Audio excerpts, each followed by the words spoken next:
What's up, everybody? It's Johnny King, and I always get excited to have someone like Lance Essihos on the podcast, and I have to keep myself from being like, "What's up, everybody?" and blasting your ears off. So, Lance, what's going on, man? Happy to have you on, man. Johnny, what's up, bro? Good to see you again, man. Good to see you. Good to see you all the way from Costa Rica, living the dream. I love it. Let me, if you don't mind, before we jump into too much stuff, let me read through your bio just for those who don't know you. Lance Essihos is the creator of the increasingly popular podcast and innovative series entitled The University of Adversity.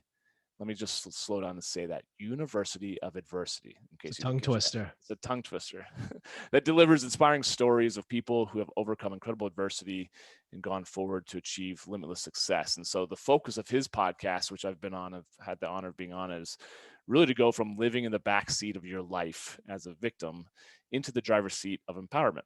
Right. So you're really just focusing on giving people the tools with how to go from victimhood to empowerment. Is that right? Yeah, man. That's awesome. And you've had some big people on your show. It's pretty awesome.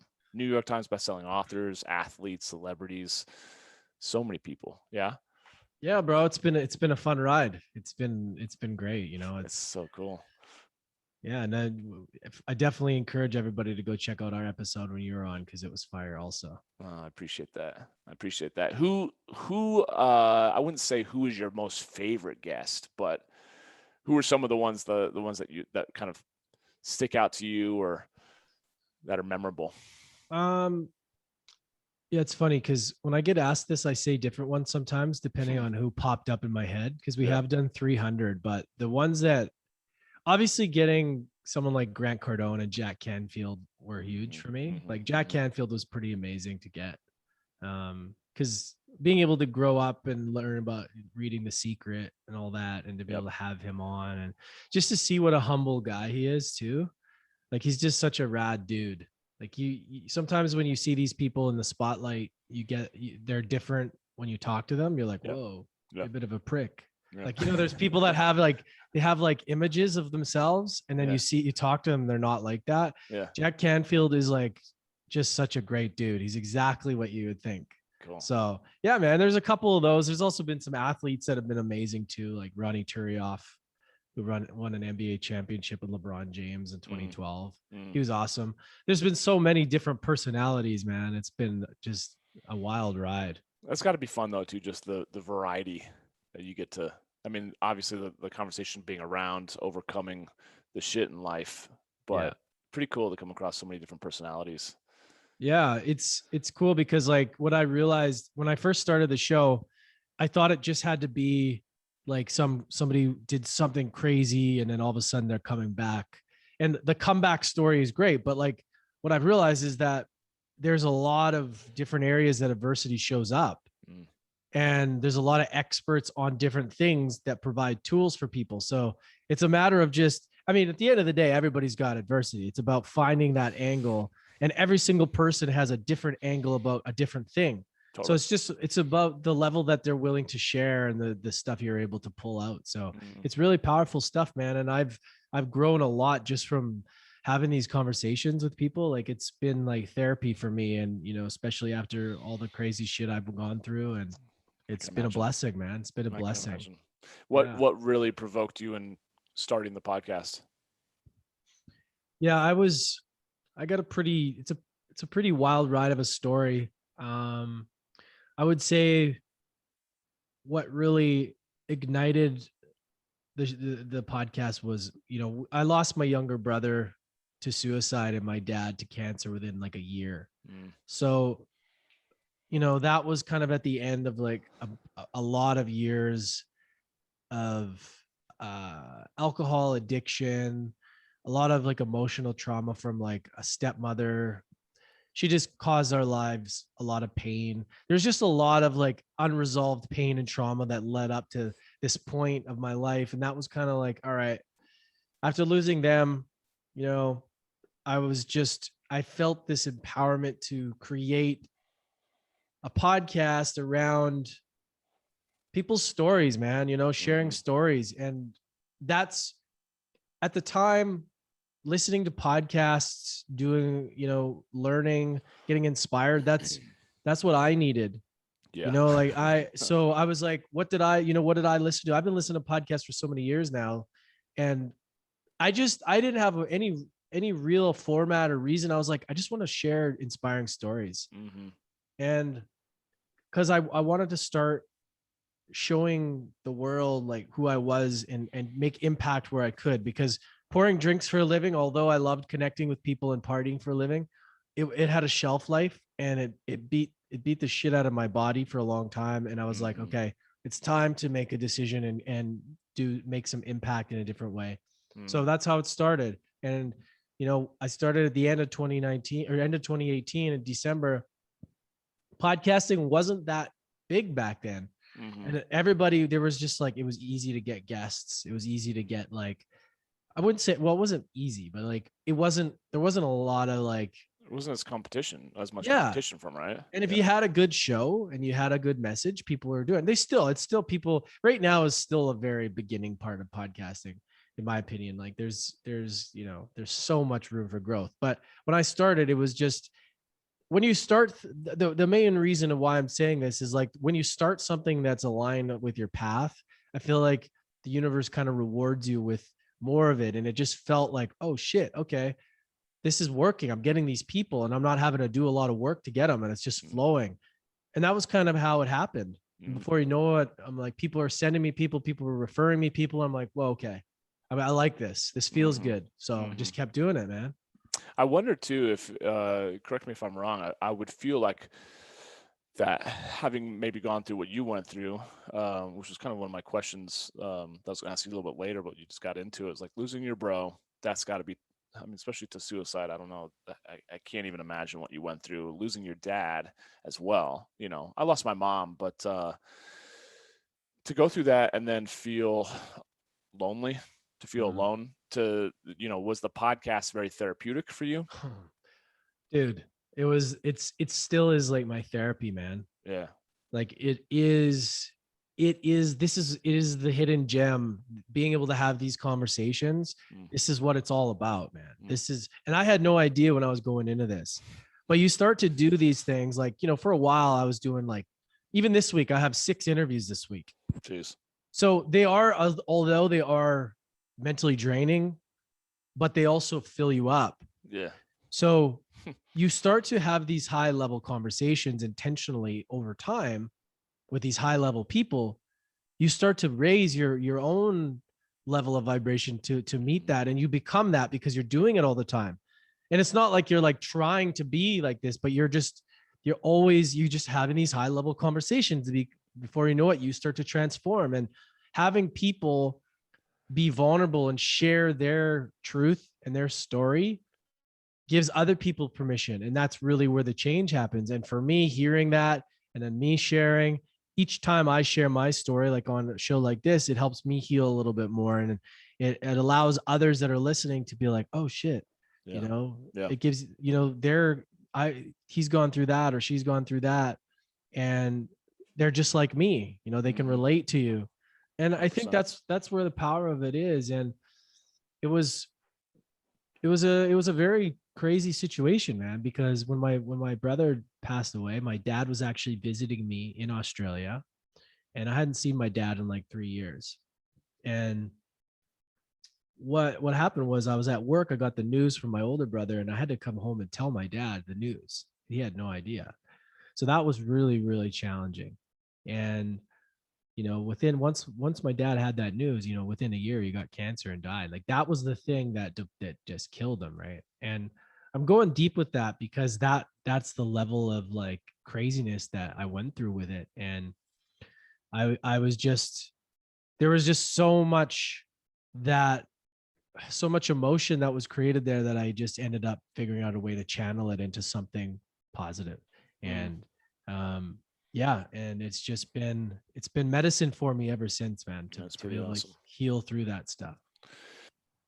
I appreciate you opening up about it, and I think it's difficult. And I think that our stories kind of align in different ways. But having just gone into more of Dr. Joe Dispenza's work, and realizing or understanding from his standpoint of what he teaches, thoughts are vibrations, our energy, and the higher, more positive, let's say, emotions, it radiates in you and vibrates you in a different capacity than lower states of emotion, right? Or negative states of emotion.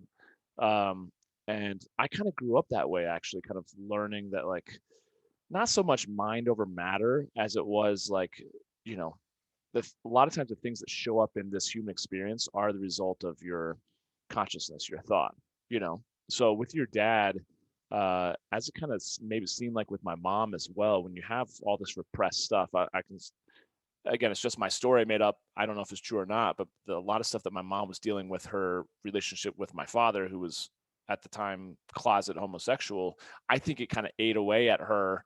And who knows, right? But cancer for her too, I felt like kind of manifests itself. I was just wondering if, like you said, that news of your bro, how did you see that really affect your dad, and why did you say it kind of, you felt like it was the impetus for the cancer a year later? Mm. Well, thank you for sharing that, bro. Like Yeah. that's I don't think we even got into that on my show. Mm-mm. Wow. Yeah. Wow. Okay.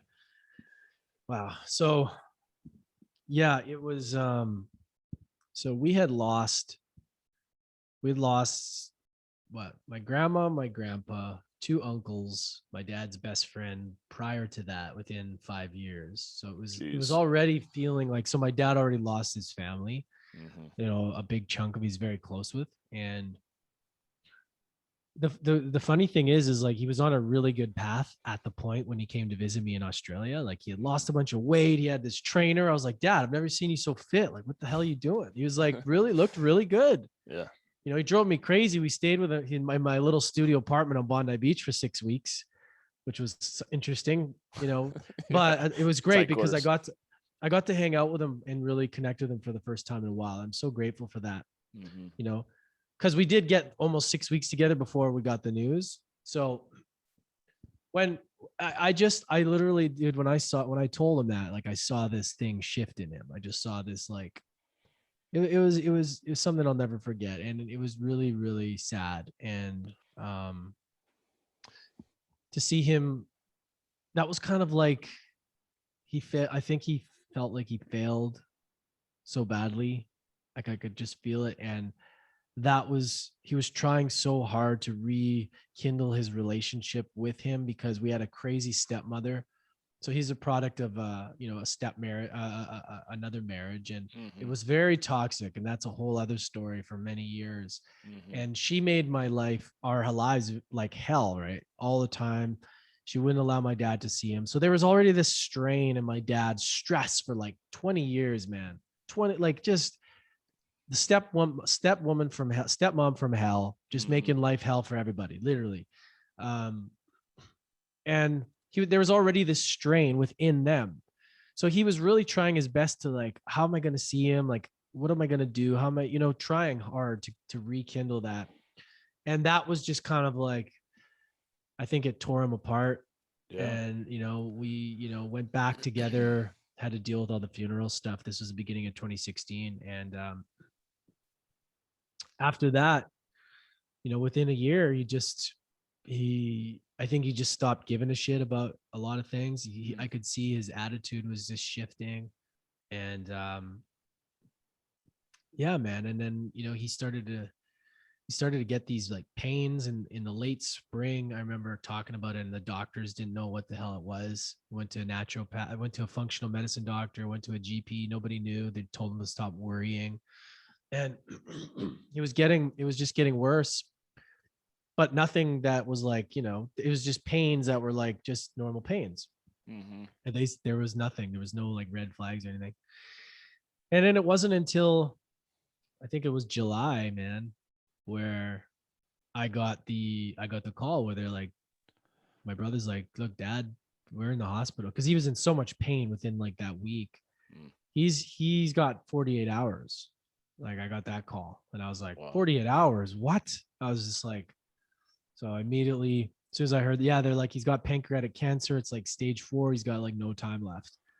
So I get on the phone. I'm like, Dad. He's like, yeah. He's like, you better get down here. It was fucking horrible, man. Mm. And so I got on the flight, flew from Sydney to Vancouver, straight 15-hour flight. Mm-hmm. Um, had to go over to Vancouver Island to Victoria. So I had to take that and get a ferry over. So I got over there. I got there around noon, and thank God he was still coherent when I saw him. But once I saw him, they started giving him more of this shit that they give you in the in the ER, or in that, and they started feeding him these like drugs, and he just literally declined within 5 hours, and he passed away with it like by like 5 p.m. So yeah, Damn. it was really horrifying. And just, I could really, and back to your question, you can see that that was the reason why, right? Your energy, this is the thing that I say too. It's like, it's not that thing specifically, but it's like how you manage your energy. Like if you take on stressful energy like that and you allow it to take over your body, it eventually takes over your cells. It eventually takes over everything. And that's what I believe happened. Like he's so much stress that he didn't know how to deal with. And this is why meditation, journaling, all the things, all the modalities allows you to process those emotions. He didn't know how to do that. And it manifested into cancer. Right. That is my opinion on that. And, when you look at the body as an organism and as energy, it's pretty safe to say that, that's how these things manifest in the first place. Right. 100%. Well, man, brutal. Sorry you went through that. And yet, thanks. It's pushed you obviously into the man that you are today. I think it's the thing that where my mind goes with this too is like, it's one thing to be, having a podcast and now a book talking about adversity and, just using it because it's a buzzword versus for you being like, no, this has been my experience, right? Like you, your middle name should be adversity, overcoming adversity. But I do feel like, because I even experienced this just even earlier this week, where I got into this headspace for not even 24 hours, but I knew that what would help would be meditation, journaling. But in the place of that space where I'm so frustrated and judgmental of myself, and like, I don't want to do any of it. And I was like, I just do it, and I keep thinking, like, so many guys say their success is a result of doing the things even when they know or they don't feel like doing it. I had a really hard time, and I literally sat down to journal, and I journaled like a paragraph, and I was like, fuck this. Like, I hate this process. I'm like, this is stupid. I'm like, there's part of it as a guy that I'm like, this is not my thing. Just let me go out and lift some weights. But I realized the thing that I really wanted to do was either go take a nap or turn on Netflix, which to me was always, it's just kicking the can down the road to deal with it when I get to the can again. Right. So what are some of the tools, things that you've learned? Because that's some serious loss and adversity. What are the things that yes, we could talk about what you've learned from your guests, but you've gone through so much that I feel like there's plenty enough we can talk about here. What are some of the things you've learned to go through something like that with your bro, with your dad?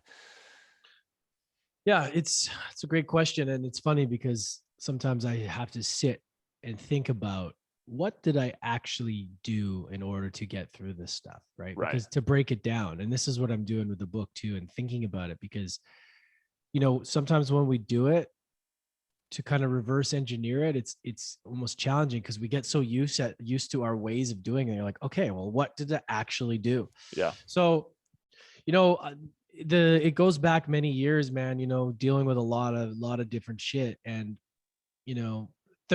I believe to this day, the reason I am able to do anything is because I had so much love instilled in me at such a young age. Like, I had a very loving family from 0 to 10. There's a lot of fighting. It was emotional, but I had a lot of love given to me. So for many years, I was like pissed off because my parents split up, and I was like, oh, poor me, like, fuck this shit and all this. But I realized, I'm like, wow, like, I had that love. And that the reason that I'm able to do that within myself and see that as others is because I had that given to me at such a young age. So I just want to say, like, I'm grateful for that, because, to be able to look back and see that, I'm like, that is part of the journey is itself as well, as looking back at your timeline and just having the awareness of like, okay, like what has actually happened in my life, like identifying it. And that's what I've been doing to go through a lot of this trauma that I'm still dealing with, because especially when you're trying to quit toxic behaviors like, you know, addictions and stuff, you got to go back to like, well, where did things get squirrely on the timeline? Like, where did things, why did I need this thing? And a lot of it has been just kind of like, first of all, identifying it, accepting it as like part of you, you know, your story, all of it is in part of you. Like it's all just as important at our makeup of who we are. And that acceptance, and not meaning acceptance as in, oh, I'm going to do this and not do anything else. It's like, look, this is my truth. This is what I've gone through. Okay. This has happened. So that itself is just allowing it to come into your life and just being like, okay, so this has happened. It's okay. And then just realizing, like, looking at the situation and breaking it down, like asking the question, this is what I've been working on doing. And I try and look back and see the times that I went through different things and how I did it. So I just asked myself, like, well, what am I learning from this situation? You know, because the first thing is you got to take a step back before we react to things, right? Like when we're all going to go through challenging times, but it's like, it's important to kind of first just identify what's in front of us, slow down and ask the question, you know, what can I learn from this? Really? Like, what is this? What teacher is this going to be? Like, and if you can do that, it shifts your framework around, right? Like you really, because it's easy to say, why me? Why is this happening? And go into the victim. But if we can program ourselves to always ask that question, like, what can this teach me? You know, it's that pause. And then it's really taking action and just going all in with it. Like just saying, let's fucking do this, and not going back on it. Because I find going back on these decisions we make is what a lot of the struggle comes from, is because we don't accept fully going into something, you know, like leaning into a lot of the adversities we face is like facing fears. And it's like that fear response is there for us to lean into. And that's my opinion. Not leaning into that is actually worse than what we actually think is going to happen on the other side of it. Right. And I got this realization as well from my recent experience with ayahuasca here in Costa Rica, in how much fear can serve us. It's there as almost like a response to be like, do you want the reward? Do you want the little small rewards in life? Well, they're on the other side of that feeling. So the more you can get comfortable with responding to that and jumping into it, the more of those little life rewards are going to come. And that's how I've been really trying to look at things, man. It's like really just taking a step back and looking at things and asking the question. And when you realize it, just stepping in. And when the way to even get to that place where you could pause in your life is through meditation. Like meditation is it's almost like it allows the time machine to like stop or slow down. Instead of us reacting, it like gives you that second or two, or that few minutes to kind of step back and go, okay, what is happening here? Right. And I feel like if we don't meditate, if we don't journal, if we don't connect to ourselves enough, then it's always reacting. It's always like, as soon as something happens, it's like a response to react. And it's like, it doesn't always have to be like that. Right. And that comes with practice. And I think that's why people say, well, why do you meditate? Why do you do that? Well, it actually gives you more time. Like it buys you more time. It allows you to step back and actually be conscious of every decision you make in your life. So that's kind of, that's sort of how I look at things now, man. And that's kind of how I've done it. Has it been easy? No. Have I figured it out? No. I'm just every day I realize I'm like, okay, this is working. Let's do more of that.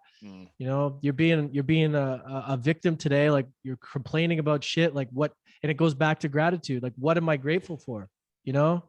Like being grateful in the adversity is so important, because that's what you're not going to bring more of what you want if you aren't accepting the present moment for what it is. Amen. Right.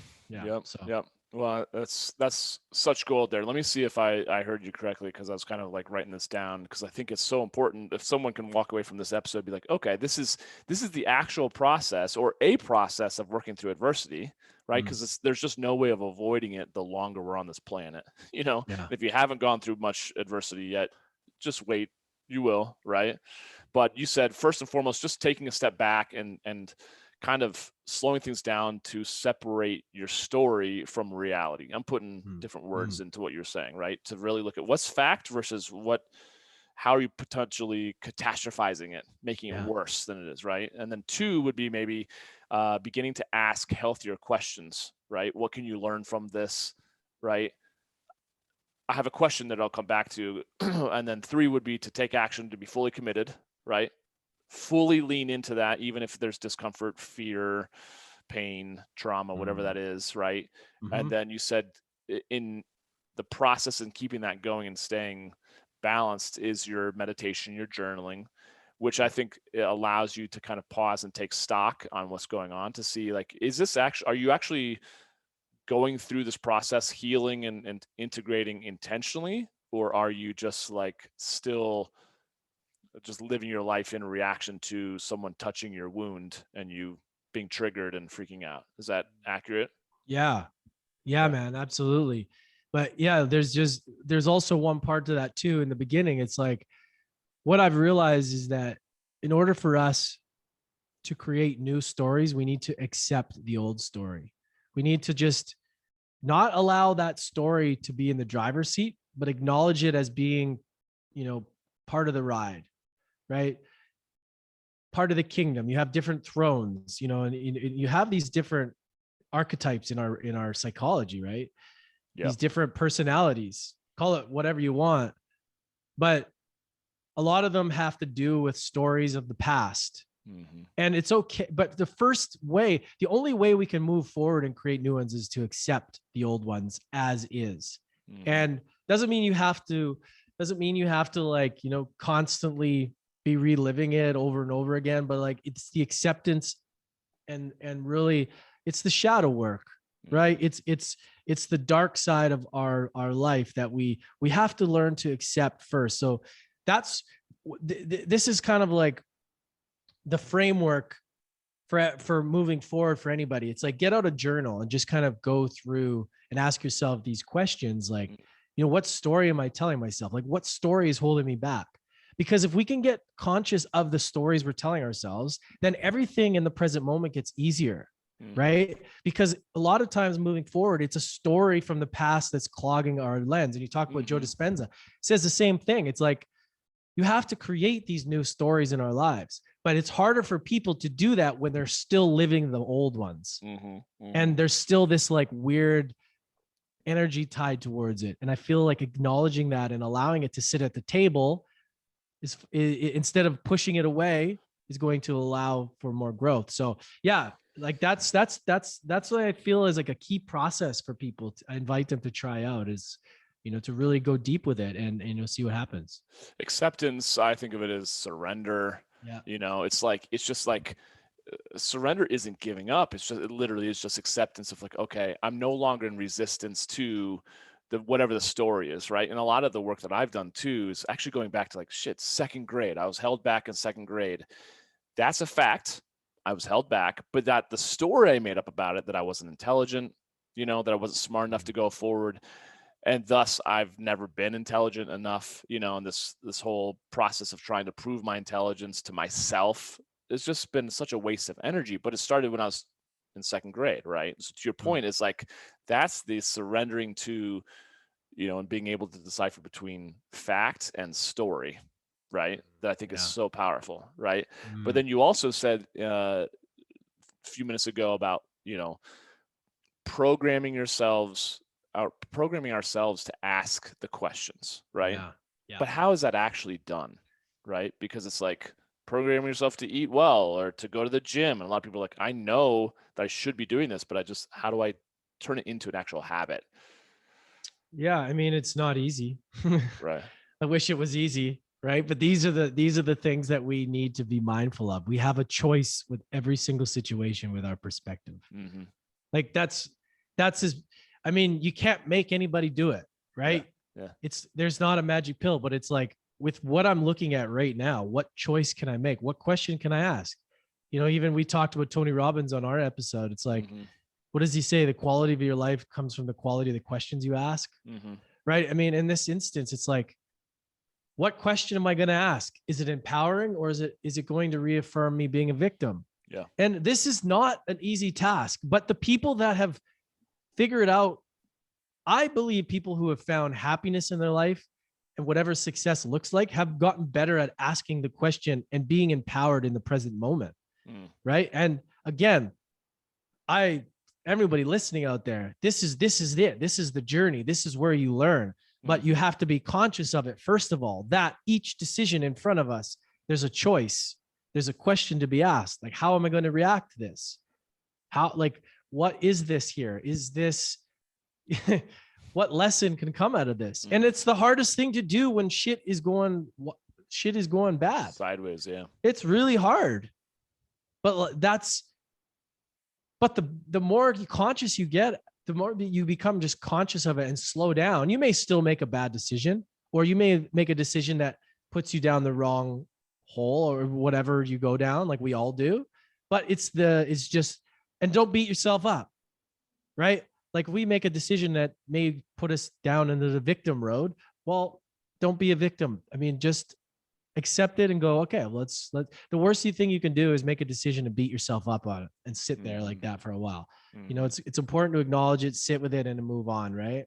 So yeah, I mean, this is a process that I'm continually working on, is just being conscious in the moment with every decision. You know, and that's why even with the book, I say mastering adversity. It's like, because it's always it's no matter how much success you have in your life, you've never fully mastered it. Yeah. Like everybody is still figuring out. Everybody has their traumas or their like little boy or little girl moments that come out. You can never fully dissolve that. Like we're all humans, you know, because people make a lot of money doesn't mean that they've figured out like the kings and queens of the universe. We're all still figuring it out all the time. Right? Like it's, yeah. And a lot of them actually, the more success, quote unquote success they've gotten, the more out of control their life spirals. So I mean, we've seen that in so many ways, you know, and they don't live very long, or they, you know, they have complete meltdown. There's very few of those that I look up to who have, you know, crazy quote unquote financial or business success, but then they're also deeply fulfilled and humble. Like you said, Jack Canfield, is that who you said? Yeah. It's just like just a straight shooter, and like who you see online is exactly who you get. To me, that is part of that kind of king archetype where you're like, there's no fluff, there's no mask. It's just they are who they are, and I think that's pretty powerful. And I feel like you're that way too, which is really powerful in terms of just why I think you're making such a mark on the work that you're doing, you know. But I want to hear just more about the book itself, Mastering Adversity. Obviously, we're talking about the topic in mass here, you know. But what is it that someone could learn by reading it, and kind of what was the focal point of actually writing it? Yeah, I mean, I'm still in the process, so we're, you know, still writing it, and it's again, the framework is really tying in a lot of my personal story, you know, and where I've had to come as far as like the acceptance part of it and the healing of like past traumas, and how we create these new stories, kind of like what I was talking about. And it's going to be combining a lot of the topics and tying in past guests of topics pertaining to that. So, you know, I like to focus on these different areas: mind, body, spirit, vocation, relationship, and how adversity shows up in those areas. And really my whole goal of this book is to just make it super simple, just to have like a tangible resource that's like, oh, okay, cool. Like I can relate to this. There's some tools I can apply this.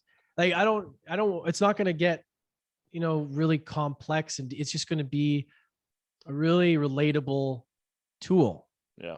Just like, cause I'm not university educated. I'm just learning, student of life. I'm learning Mhm. through I'm learning through all these stories, and in entrepreneurship on my own, and just figuring it out. So, the book is just going to be written from that perspective of we're all on this journey.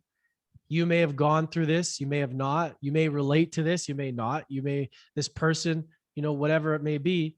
And if so, great, let's create a story, and here's some tools, Mm. right? Mm. So it's really going to be simple like that, man. And I've learned from a lot of people. I've been able to learn from my own life, a lot of people. I've been in some powerful masterminds, different mentors and that kind of thing. So just doing my best to kind of, finish that up, man, and just give people an awesome, tangible resource. That's so cool. That's so huge. I feel like what you're talking about um, makes me think that you're coming from such a valuable position of having experienced and listened to so many people's stories, being able to actually relate it to your own experience, which is kind of obviously the lens through which you see everything, but then being able to really deduce the patterns of success and failure, and being Mm. able to kind of bring it down into a single book of tools and that sort of thing. I'm curious,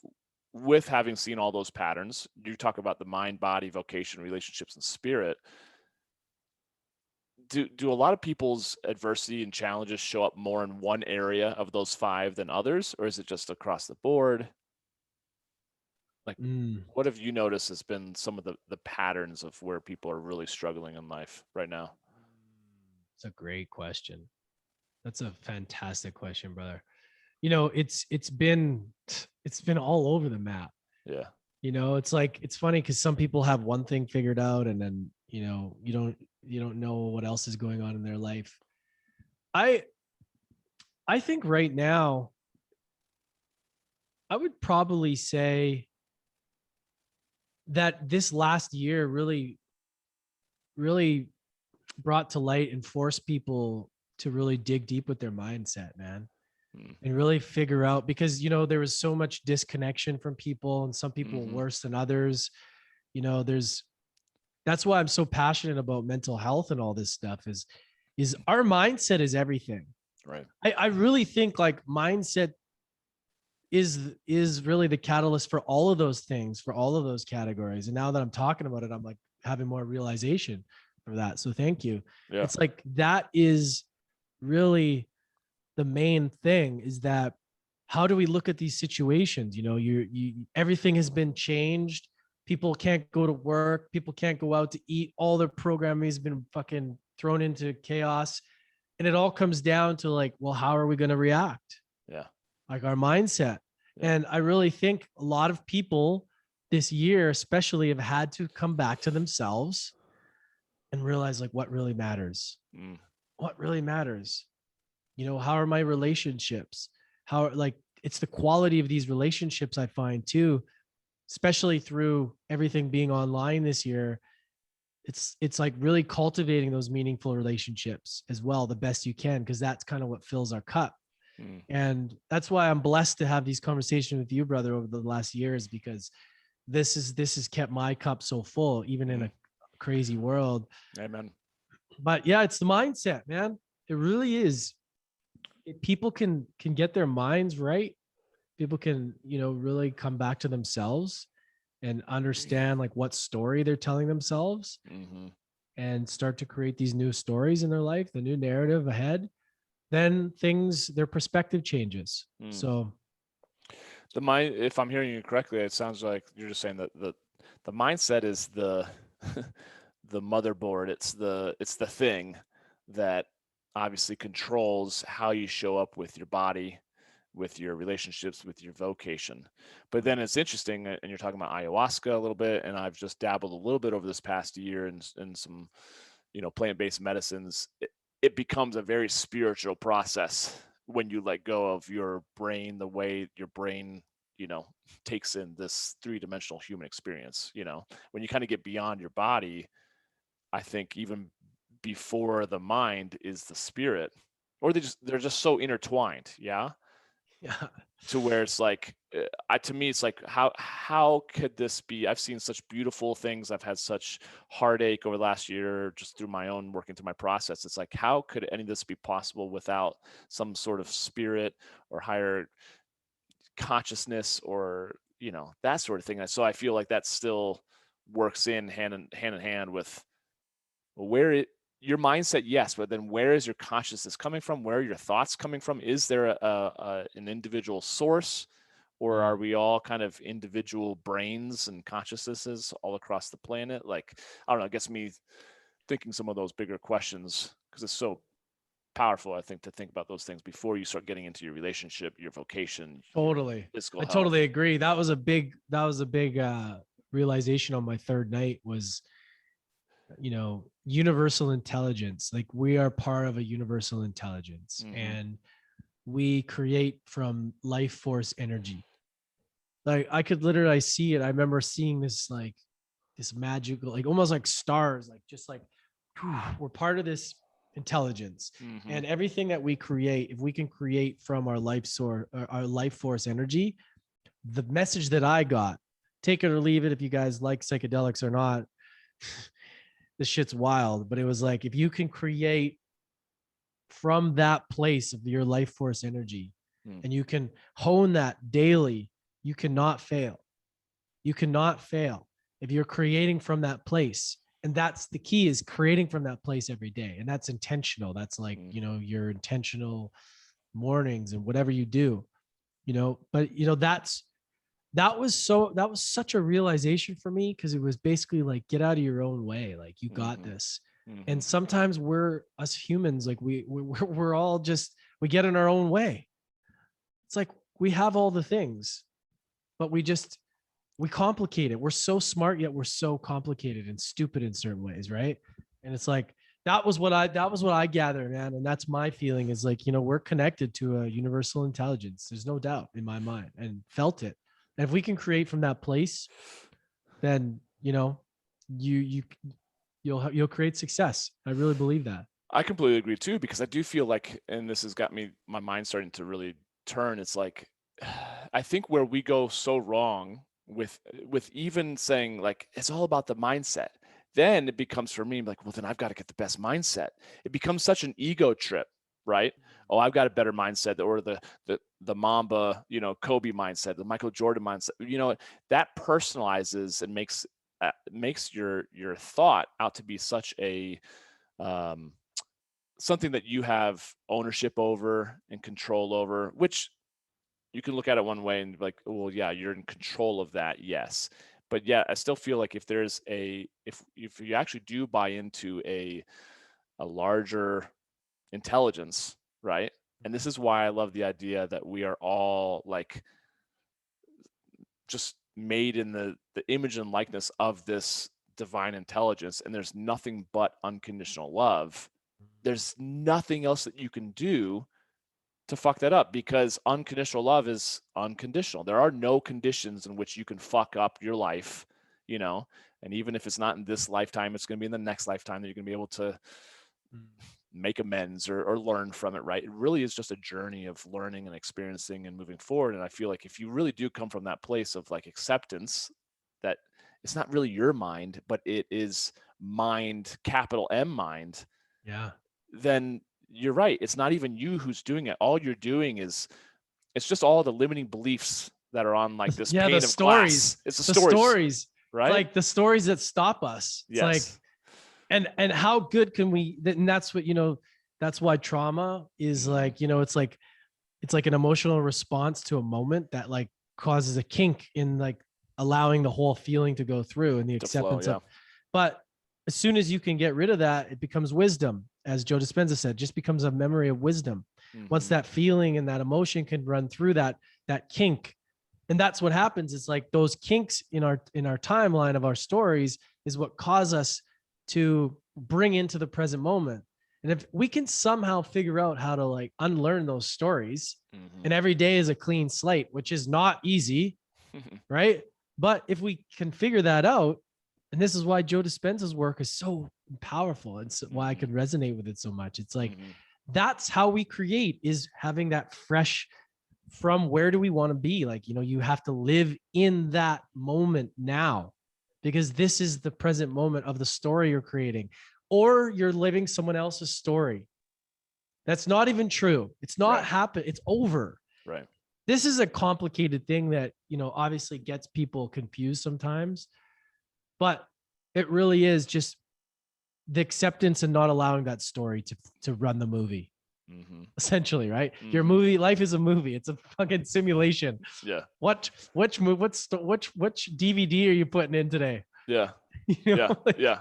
Well, that's why I love The Matrix, because The Matrix yeah, is literally like him resistant to him being the one, you know, but when he finally accepts it and it flows through him, then he like there's like everything is easy. Everything just flows, you know, and I'm consciously aware of how often I'm overcomplicating it because I'm judging myself so much, you know, or I'm judging the situation. It makes me think of your dad too. I mean, he made up a meaning at some yeah, point, you know, that the ego, his ego said, you fucked up, or I mm-hmm. can't handle this anymore. Because if you feel like, especially as men, which is why I enjoy doing the men's work, we put so much, well, women do it too, let's be honest, but like putting the burden of the world on our shoulders, man, sometimes you're just like, I don't know if I can keep doing this. That's why I think it's so important to come back to the spirit, which then controls the mind, which then from there is the genesis of creating in your life, of your vocation, your relationship, and your body, you know. Yeah. Mm. So I think that's pretty powerful. And I feel like the ayahuasca, the plant-based medicines that you've kind of experienced, it just opens a portal or a window to like possibility, you know, and kind of it, it, it it's like a cheat code kind of to your brain, because your Mm. brain is just set to do the same thing every single Yeah. day, kind of without even thinking about it, right? Well, yeah, and the amazing thing about ayahuasca is like it's all about trust and surrender. Mm, Yet I was being showed stuff I already knew in my intuition. That mm, was so. It's so funny because I was literally being confirmed of all the stuff I knew in my intuition from before about what I'm capable of. Yet the stories running were blocking me from doing that because I was afraid of failing. mm, But what the medicine showed me was that you're on the right path. You just need to believe and you need to just fucking do it, mm-hmm, because these stories are stopping you and they're not true. mm-hmm, So it was like I got in this deep insight into like my future, because mm, what stops us from doing these things is like, what if it doesn't work out? Well, okay, I better not do it then. But I actually saw, and I feel so blessed, is that I saw my success. I felt it already. that's awesome. Like I felt it. And I was like, whoa, okay. And the reason that I got shown that is because I trusted the medicine that night. Mm, Like I surrendered, so I was able to see that on the other side of it, the surrender is what it's all about, because everything we do has a risk, you know, and everything we do has a story attached to it. Like it may not work, or this person may judge me. mm-hmm, And if you kind of get to see the future ahead of time and that's all bullshit, then you're more inclined to do the thing. It's just why I've stepped into doing a lot more than I've done, because I felt like I was in such a rut, even with the podcast and everything for so long, like not wanting to take the next step of like, mm-hmm, okay, you know, because, oh, I'm not there. Who am I to do that? Who am I to throw a summit? Who am I? Like, I'm not up there. And it's all bullshit. mm-hmm, It really is. mm-hmm. And like that's why I'm so grateful. And I'm not saying everybody's got to do ayahuasca, but for me, I was called to that, and that gave me just the right amount of fuel to see what I already knew. Mm, It wasn't showing me anything I didn't already know intuitively. It was mm. taking the intuition, playing with my psyche, playing with my my ego, and being like, "Look, here's what you need to do." And while I'm doing this, I'm gonna fuck with you and show you a lot of dark shit. And it did that. It like it forced me to go into a lot of dark crevices and really like, you know, face some shit. But Oh, for sure. it was wild, and I'm so grateful for it.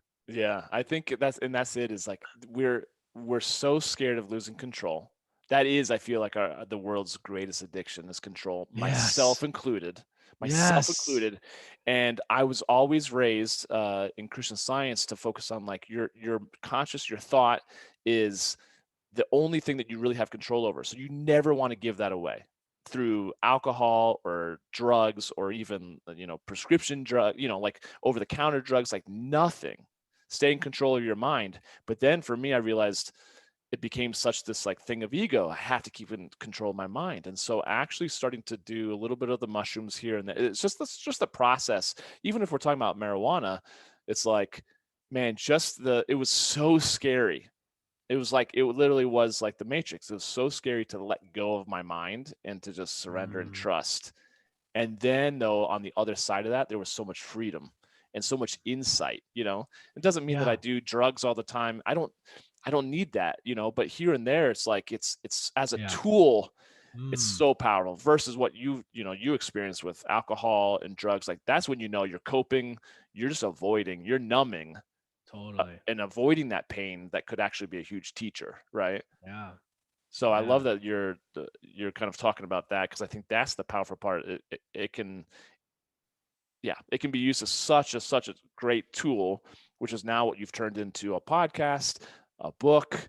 Now tell us more about the book. Tell them how they can hear about more about talk more about the summit as well. Like, let's get into some of that stuff. I think it's pretty cool.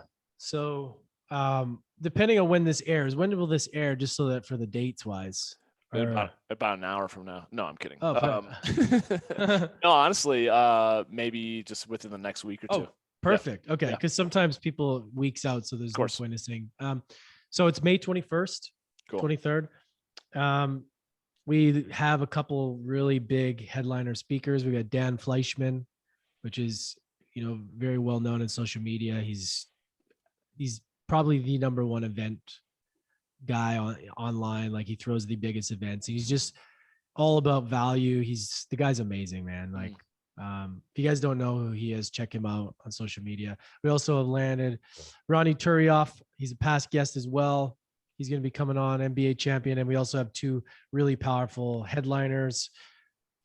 These are just the ones that we've locked in so far. We got Amber Lee Lago, and we have Danelle Degato, which are also very powerful women. And this is going to be a weekend of, how I can sum it up is really taking the podcast and just turning it into a weekend of just raw, real conversation, and, provide people with the inspiration, the tools for personal transformation, so that they can have all the things they need to walk away with to face the shit that they're going through in their life. And the best way I know how to provide that is through stories and interviewing people. Yeah. Allowing the human connection, allowing people to shine through each other's stories. And somebody might have a nugget that you resonate with that can change your life. Yeah. And I think it's going to be very powerful. So yeah, man, that's what I'm working on. And the book as well. So Mastering Adversity is also available now as well. I love it. I love it. So the summit is virtual. It's all online. Yeah, it's all virtual. Okay. Yeah. Okay. Cool. People, if they want to hear more about that or sign up, get their ticket, where do they go to get that? Yeah. So if you guys want to go to my Instagram, just go to the link tree, the little link there. I would say everything is right there, just to keep it super simple. And your Instagram is lance.essihos. So it takes you right to the website and all the stuff, whether you want to look at the book, you want to look at the summit, all of that is just going to take you there. And it's exciting. And I'd love to have you guys a part of it. I mean, this is exciting. And I mean, you've been on the show before, so that's really, man, I just want to be able to provide the next level of value that I can provide the world. And that felt natural to create a summit. So that sounds amazing. I'm excited for it for sure. So guys, as you're listening or watching the video on YouTube here, go connect with Lance. You're primarily on Instagram. Yeah, Instagram. My social media is pretty much all the same. Lance Essihos or Lance W Essihos. Yeah. And website lanceessihos.com, which is you can get through from Instagram. Perfect. Last name is Essihos. Yeah. Guys, I really, really would recommend going and subscribing, listening to his podcast, The University of Adversity. Go and order a pre-order his book. I think it's gonna be pretty powerful. I'm excited to read it and then dive into that summit, because I think I can speak for myself. People always say, well, how do you get from A to Z, or I'm not even at Z, but right from A to F. It's like, honestly, there's no science to it. You have to follow your own intuition, and Yeah. to get around other people who are doing the work and offering the value, whether it be Tony Robbins or all these other programs that I've done. If you're just listening to podcasts, reading books, getting involved, and you're getting one nugget, just that in and of itself can change your lens for that day, for the week, and then it really does start to kind of change the trajectory of your life. And I feel like the stuff that you're offering to the world is, it couldn't not do that, right? Yeah, I know. I appreciate it, man. It's like, it's the perfect time for it. And I really Yeah. want to blend together, you know, because a lot of times in the personal development world, it's either one way and you have to be spiritual or whatever. I want to blend, a mix of the spiritual people Yeah. who are using that aspect, but then like, the alpha males, and then like the bringing them together, because it's all part of it, depending on who you resonate with. And that's the key. Is I want to do this every year, is to like, be able to bring that all together and have that inspiration, and just give people tools, right? Yeah. Through their transformational journey. So Yeah. yeah, Yeah. man. I think that's kind of my thought too, which is like anyone and everyone. It's just really more about not judging ourselves or putting ourselves into a certain, pigeonholing ourselves into a certain label. It's just about Yeah. growth and Yeah. being around other good human beings who are on a similar path as you. So, man, we Totally. could keep talking for an ever and ever, but I want to be mindful of time and let you go. But thank you for taking the time, sharing your stories, and going a little bit deeper into some of the things that I knew you had experienced, but not to the level that you shared. And for just all the work that you're doing, because I really do feel like, man, on this trajectory that you're on, when you're able to look back on your life, you'll be able to say with pride and humility, like, yeah, I showed up, I leaned into it 100%, Yeah. and I really appreciate had it. a powerful impact on the world. Thanks, man. I'm just so grateful Thank you, our Johnny. paths have crossed.